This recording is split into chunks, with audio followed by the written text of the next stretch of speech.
हे महाराज श्री, हमारी कॉलोनी में जो पंडित जी पढ़ाते हैं, राकेश जी भारल, वो इस पाठशाला के संयोजक भी हैं और आग बरसई हो या पानी बरसई हो वो पढ़ाते हैं। और महाराज श्री, अभी जो एकांतवादी जो कंजेस्ट की चर्चा चल रही थी, उसमें वो लोग लालच देते हैं कि अपने बच्चे को भेजिए, हम पढ़ाई खाना पीना सब फ्री देंगे।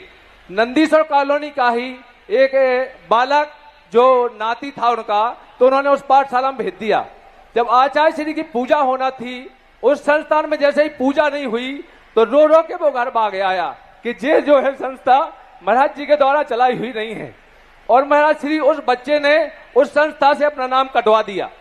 एक कांजिस्ट महाराज जी जो है मंदिरों में अपने शास्त्र ले जाकर रख रहे हैं। आपके द्वारा भले ही विद्वान पढ़ाई करा रहे हैं, लेकिन ये इतने शास्त्र मंदिरों में रख देते हैं और एक दूसरे को पकड़ पकड़ के देते हैं, पढ़वाते हैं, जितने समाज जो है गलत मार्ग पर जा रही है। दूसरा प्रश्न महाराज श्री, अभी टीकमगढ़ जिले के ही पास में एक क्षेत्र पर एक परिवार है, वो जो है पीछी कमंडल ले लेता है, पैंट शर्ट में चला जाता है, मुनि का वेश बना के और सबको ठग रहा है और बोले मैं आहार ले रहा हूं, आहार ले रहा हूं। सैकड़ों लोग उसके आहार लेते हैं। चूंकि मैं महाराज जी सिवन संस्कृत संस्थान से द्वादश वैसी का कोर्स कर रहा हूं, पढ़ रहा हूं, तो ये संस्कार मुझ में थे। केवल महाराज जी 100 लोग वहां पर आहार दे रहे थे, उसे वस्त्रधारी को मैं आहार नहीं दे रहा था। मैंने बहुत विरोध किया तो उसके पिताजी बोले कि मेरा सारा परिवार नष्ट हो गया है, लेकिन मेरा बेटा ये नहीं मान रहा है और ये पाखंड फैलाने की कोशिश कर रहा है। तो महाराज जी दोनों चीजों का समाधान करने की कृपा करें, जिससे ये कंजाइस मंदिरों में अपनी किताबें ना रखें। वस्त्रधारी को आहार ले रहा था महाराज जी, मुनि मन के पीछी कमंडल ले लिए थे, उनमें दूसरों का समाधान कर रहा है और पूरा परिवार परेशान है।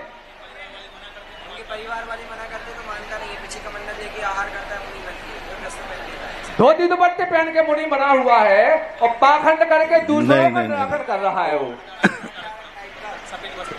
अच्छा, धोती दुपट्टा पहन करके और वस्त्रधारी, तो उसको समाज मना कर सकती है, समाज के द्वारा रोका जा सकता है। वो इस प्रकार के अधिकारी नहीं हैं और इसके लिए तो कानून से भी रोका जा सकता है। या तो उसको जैन पने से हटना चाहिए, क्योंकि पीछी कमंडल धोती दुपट्टा के साथ में ये मैं पहली बार सुन रहा हूँ। अभी तक ऐसा कभी सुनने में आया नहीं है। यदि ऐसा है तो समाज को मीटिंग करके इस पर सख्त कदम उठाना चाहिए। रही बात, केवल मैं आपका बेटा नहीं था ये कल जो मेरे विरोध किया, 100 में से जितने लोग थे सभी आहार दे रहे थे महाराज जी। नहीं, इस संबंध में समझना पड़ेगा, क्योंकि सभी लोग अंधे नहीं हो सकते। और टीकमगढ़ की बात है ना जी महाराज जी, पास के गांव की बात है। हाँ, और टीकमगढ़ तो मैं अंधा मान ही नहीं सकता। इतने अंधे नहीं है टीकमगढ़ में कि इतना बड़ा हो जाए। अब है, इसके ऊपर आप टीकमगढ़ समाज के सामने रखें, और ऐसी बात है तो कोई ना कोई, आज ये पहली बार सुनने में आया है, इसके संबंध में मैं भी जानकारी करूंगा सही क्या है और गलत क्या है। रही बात शास्त्रों के संबंध में, तो ये तो समाज को जागरूक रहना चाहिए। वो शास्त्र रखते हैं, तुम अपने शास्त्र वहां रखो। अब तुम्हारे शास्त्र वहां होते नहीं है तो वो अपने शास्त्र रख देते हैं। खाली स्थान रखोगे तो कोई भी आके बैठ जाएगा, खाली अलमारी रखोगे तो कोई ना कोई रख देगा। पहले से तुम अलमारी भर के रखो, अब दूसरा समाचार नहीं मिलेगा तो वो समाचार पड़ेगा। तो जुर्माने का तो यही हाल है। और समाज यदि जागरूक रहती है तो इस प्रकार के संबंध में विचार भी कर सकते।